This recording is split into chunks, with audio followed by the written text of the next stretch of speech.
একদিনই বোন জানতে চেয়েছেন মেয়েরা স্বামী ছাড়াও যে 3 ব্যক্তির সাথে সহবাস করতে পারবে। এমন অনেক ভিডিও আমরা ইউটিউবে দেখেছি। এটার মূল ব্যাখ্যা কি জানালে খুবই উপকৃত হতাম।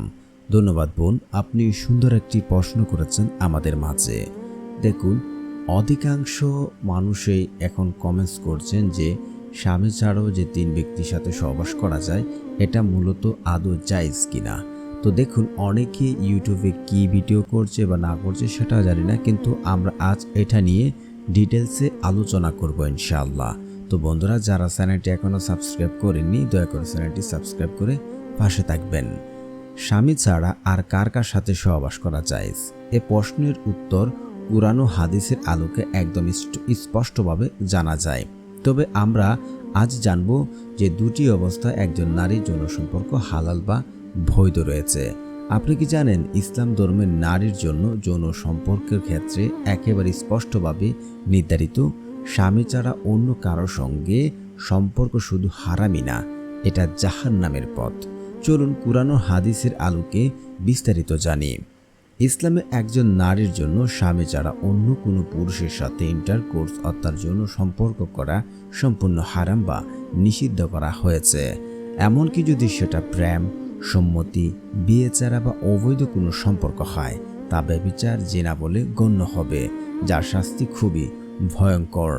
এ বিষয়ে কুরআনুল কারিমে বলা হয়েছে, সূরা আল ইসরা আয়াত নাম্বার 32, জিনা করা হারাম ঘোষণা করা হয়েছে।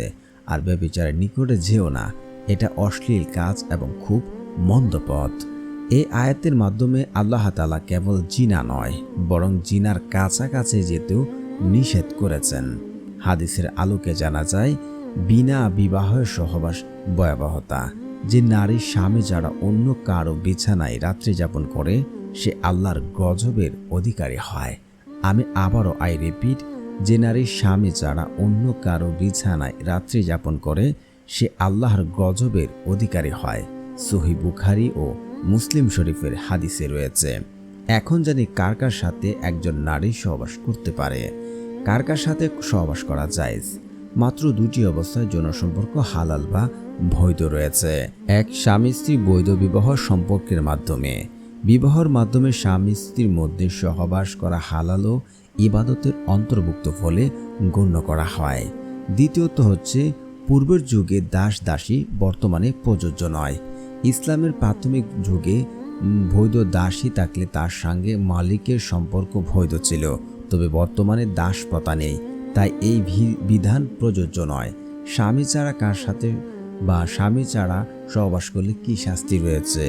ইসলাম শরীয়তে তার জন্য কঠোর শাস্তির বিধান রয়েছে। অবিবাহিত হলে 100 বেত্রাঘাত, কুরআনুল কারিমে সূরা নূহ আয়াত নাম্বার 2।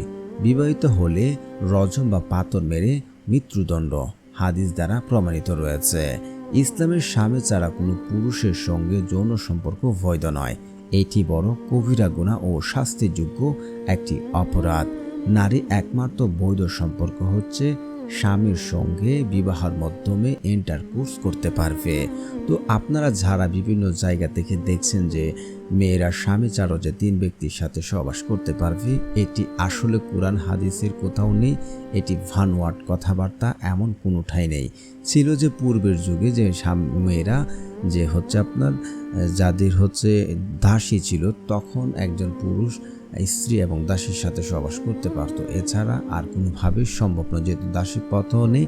আর এখন যেহেতু বর্তমান সমাজে এসব যারা রটাচ্ছে, এসব থেকে দূরে থাকবেন, কারণ এটি অত্যন্ত ভয়াবহ একটি কবিরা গুনার অন্তর্ভুক্ত।